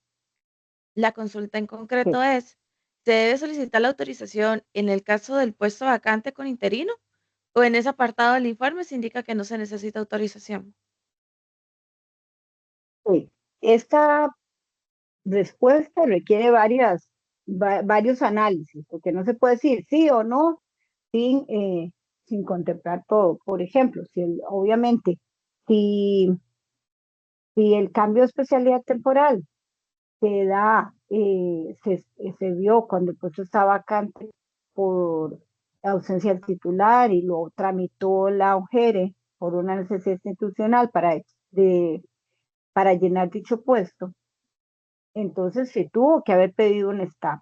Y como indicaba don Carlos Briceño, por ejemplo, si se pidió en enero y estamos todavía en el ejercicio económico del 2024, pues no debería pedirse si está el puesto ocupado por el interino. ¿Ah? En el entendido que la persona reúne los requisitos para el nombramiento. Todo. Ahora, los cambios de especialidad, como también debe estar claro, cuando está ocupado por una persona, sea interino o en propiedad, debe ser por un caso muy justificado, porque como ya se indicó, no puede usted hacerle un cambio de especialidad a un puesto eh, en que se ocasione perjuicio a la persona que está ocupando el puesto, por ejemplo. Y ya les digo, incluso interino o en propiedad, por ejemplo, que yo estoy nombrada con Administración de Recursos Humanos interinamente y de repente dicen, bueno, le vamos a hacer el cambio de derecho, cuando yo no tengo, digamos, formación en derecho, los requisitos para tener ese puesto. Entonces, eso ocasionaría un perjuicio y además también hay que considerar la posición de la persona que está ocupando el puesto. Por ejemplo, hay casos que ameritan un cambio de especialidad de puesto, aunque estén ocupados. ¿Cuáles son esos ejemplos? Lo tenemos muy claramente con los puestos de UTIC, que la misma dirección general pues creó una nueva especialidad y dejó derogadas las anteriores especialidades correspondientes a los puestos de informática, digamos, los técnicos en informática, los profesionales en informática. Entonces, en ese caso, ¿verdad? Se genera también en la misma resolución las condiciones eh, para respetar las personas que están ocupando sus puestos. Por ejemplo, en el caso, aunque no viene con lo que es el formulario en el análisis ocupacional, pero en este caso, por ejemplo, en cuanto son concursos internos, en cuanto a estudios, que ahora sí, en cuanto a estudios, sí tenemos que tener en cuenta que la persona mantiene su derecho, ¿verdad? A permanecer en el puesto y a que se le haga el el cambio de especialidad sin que ocasione algún perjuicio. ¿Qué pasa en el caso, por ejemplo, que hay un cambio de especialidad y a la persona se le hace el estudio y la formación que tiene, pues dejó de ser atinente con la nueva especialidad, con las especialidades, subespecialidades que tienen? Bueno, primero, el área de organización del trabajo y compensaciones, pues resumió en las 4 subespecialidades que tiene esta nueva especialidad, pues prácticamente todas las formaciones que ya venían siendo atinentes con las anteriores especialidades de informática. Sin embargo, si alguna no estuviera, lo más recomendable sería hacer un estudio de inclusión de la atinencia de esa formación para poder ajustarlo y no causar perjuicio a la persona. En todo caso, que no se pudiera, entonces podría ser que la persona mantenga la anterior especialidad hasta que cambien las condiciones, ya sea por pensión, porque le dan otro puesto o alguna otra condición que ya permita la variación del cambio de especialidad. Además, otro ejemplo que tenemos es lo que sea con normas de algún órgano colegiado que por ley ameriten que la persona que está ejerciendo el puesto, que está ejerciendo algunas labores, pues tenga determinada especialidad. Por ejemplo, el caso de las ciencias contables, ¿verdad? Que indican que la persona eh, debe estar autorizada o incorporada al Colegio de Contadores Privados en acatamiento de la ley número 1269 del 2 de marzo de 1951. Entonces, si una persona está ejerciendo labores de contabilidad o en su mayoría el puesto tiene labores de contabilidad, eh, generalmente el colegio, la Fiscalía del Colegio de Contadores Privados, está atenta a esas cosas en todas las instituciones. Entonces, si hay alguno, ellos van a solicitar que que haya un cambio de especialidad a contabilidad, porque muchas veces se asignaban labores contables a profesionales, a puestos profesionales que tuvieran especialidad administración con subespecialidad negocios. Entonces, en este caso debe hacerse un estudio previo para ver si la persona tiene las posibilidades, primero, de incorporarse al colegio profesional de contadores privados, o bien, si no, debe optarse por cambiarse, ya sea las labores o cambiar a la persona a otro puesto en el que no ejerza labores de contabilidad y que no tenga algún conflicto de este tipo con el Colegio de Contadores Privados. Entonces, lo primero que hay que hacer es revisar si la persona en el eventual cambio, no en el eventual, en el cambio de la especialidad. Por ejemplo, en este caso que estamos poniendo de un puesto que haga labores contables y deba, por la aplicación de la ley, estar asignado con una especialidad como contabilidad, y si la persona tiene las condiciones para colegiarse para colegiarse al colegio de contadores privados, pues entonces no habría problema de cambiar la especialidad con la persona en el puesto. Sin embargo, si la persona tiene alguna imposibilidad, que eso se hace consultando al colegio de contadores privados, entonces si la persona tiene alguna imposibilidad de colegiarse por disposiciones del colegio, entonces lo más recomendable en este caso sería trasladarla a otro puesto en condiciones similares sin que tenga que ejercer labores contables. Pero en ningún caso podemos afectar o perjudicar al interino o a la persona que está en el puesto, independientemente de su condición de nombramiento. Creo que hasta ahí, no sé si queda claro, si necesitan ampliar alguna otra cosa.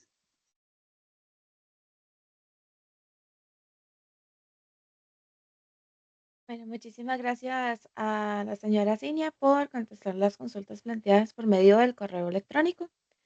A continuación, damos paso a las palabras del señor Luis Gutiérrez Cortés, jefe de la Unidad de Oficina de Servicio Civil. Gracias, Ale. Como les indiqué al principio de la actividad, agradecerles nuevamente por acompañarnos el día de hoy en esta última asistencia técnica del año. Agradecerle a los compañeros que la llevaron a cabo, a don Carlos Briceño, a doña Cinia Ramírez, a doña Mónica Abarca, y desearles que pasen una feliz Navidad y que este año 2025 que viene esté lleno de cosas buenas para cada uno de ustedes y sus familias. Muchas gracias de nuevo y esperamos el próximo año continuar con temas diversos de asistencias técnicas para llevarlas a cabo al igual que lo hicimos en el presente. Muchísimas gracias y que la pasen bien. Muchísimas gracias a don Luis por sus palabras. A continuación, le solicitamos a todos los asistentes de la reunión encender su cámara. Esto por motivo para que nos quede evidencia de la efectualidad de la actividad.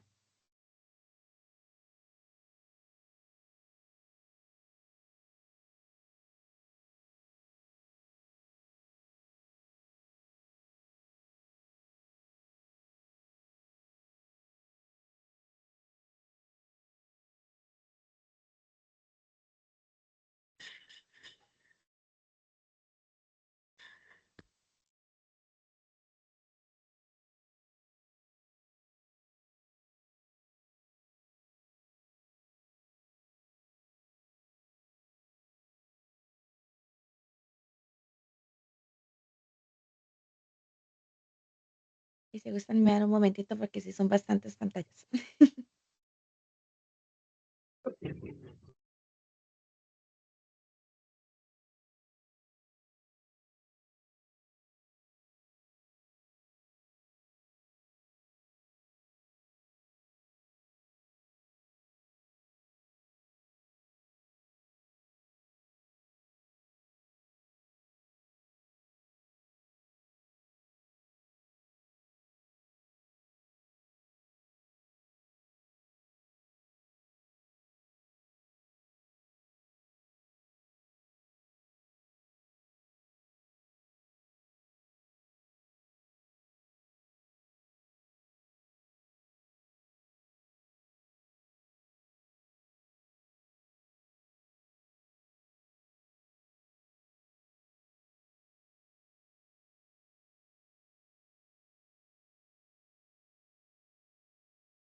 Bueno, llegamos al final de esta actividad. Agradecemos a todos sus participantes en este evento y les esperamos en la próxima asistencia técnica. El tema y el día se les hará llegar próximamente el otro año. Que tengan un bonito día y felices fiestas. Muchas gracias. Muchas lindo día. gracias, igualmente. Gracias. Muchas gracias. Buenos días. A todos, lindas fiestas. Gracias. Gracias. Gracias. Gracias, chao. Gracias, buen día.